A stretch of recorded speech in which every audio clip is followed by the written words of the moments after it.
Située à l'ouest de la Corne de l'Afrique, l'Éthiopie est un mastodonte africain. Avec une population de plus de 115 millions d'habitants et un territoire 2 fois plus grand que la France, ce pays dispose d'un patrimoine culturel riche et varié. Considéré comme l'un des berceaux de l'humanité, l'Éthiopie devient, après l'expansion brutale de ses frontières entre 1879 et 1900, un vrai melting pot ethnique. Aujourd'hui encore, on ne recense en effet pas moins de 80 ethnies présentes sur le territoire. En 1991, après une guerre civile menée par plusieurs partis révolutionnaires, le gouvernement communiste totalitaire s'effondre. Pour la première fois de leur histoire, les différents peuples d'Éthiopie ont enfin la possibilité de choisir leur mode de gouvernement. En 1995, l'Éthiopie devient officiellement une république fédérale. Le pays est alors divisé en plusieurs régions en fonction du territoire des principales ethnies du pays. Le nouvel État éthiopien offre une grande autonomie à ces régions. Elles possèdent leur propre constitution, langue officielle et drapeau, mais surtout pouvoir exécutif, législatif et judiciaire. Enfin, il est inscrit dans la Constitution que chaque région dispose d'un droit de sécession.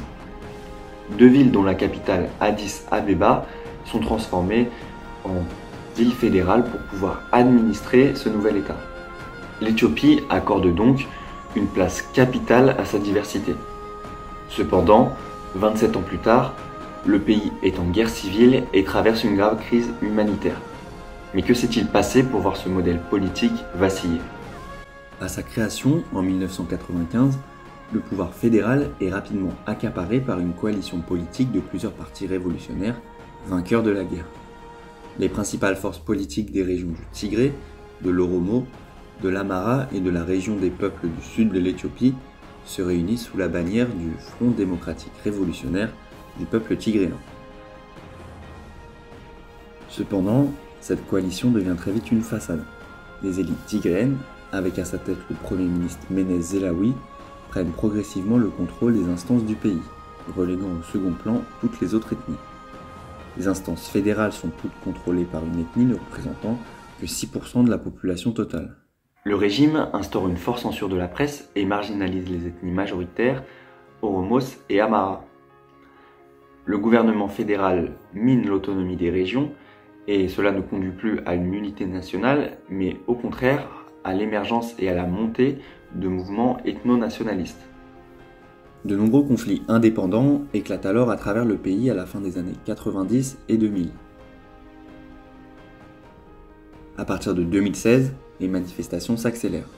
La principale ethnie du pays, les Oromos, veulent faire entendre leur voix. De nombreuses protestations pacifiques émergent dans cette région. Les manifestants exigent des réformes politiques et la fin des violations des droits humains. Ces manifestations sont réprimées dans un bain de sang par l'armée. En 2019, après des années de crise interne et des nouvelles protestations régulières, le Premier ministre tigréen Haïlé Mariam Desalegn démissionne. Le gouvernement éthiopien n'est plus dirigé par un Tigréen. Le nouveau Premier ministre Abiy Ahmed est issu de l'ethnie Oromo. Contrairement à ses prédécesseurs, il libère des prisonniers politiques et souhaite un véritable apaisement dans ces conflits. Cependant, cette politique a du mal à porter ses fruits et de nombreux conflits persistent entre les différentes ethnies du pays. Abiy Ahmed enterre également la coalition dont il est issu, le Front démocratique révolutionnaire du peuple éthiopien, au profit de la création d'un nouveau parti, celui de la prospérité. L'objectif est de mettre un terme à la vision ethnocentrée des partis révolutionnaires et de réunir toutes les ethnies d'Éthiopie au sein d'un même parti. Cependant, le Front de libération du peuple du Tigré refuse d'être incorporé dans ce mouvement. Très rapidement, les dirigeants tigréens vont accuser le nouveau gouvernement ainsi que le nouveau Premier ministre de purger les Tigréens occupant des postes clés au sein de l'État et du gouvernement.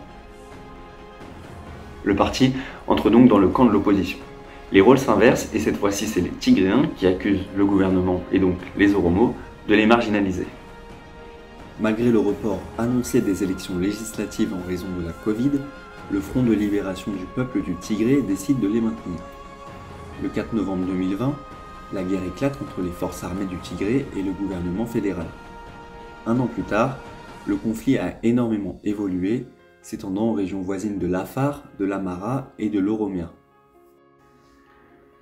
Plusieurs groupes rebelles se sont alliés aux Tigréens et le conflit a viré au drame humanitaire, avec notamment énormément de mouvements de population. On estime aujourd'hui que 91% de la population tigréenne a besoin d'une aide alimentaire urgente. Alors qu'il était censé faire coexister paisiblement les différentes ethnies du pays tout en conduisant à une unité nationale, le fédéralisme éthiopien a au contraire renforcé les sentiments nationalistes au sein du pays. Ce qui semblait être la solution idéale pour répondre aux revendications des différents peuples d'Éthiopie est un véritable échec.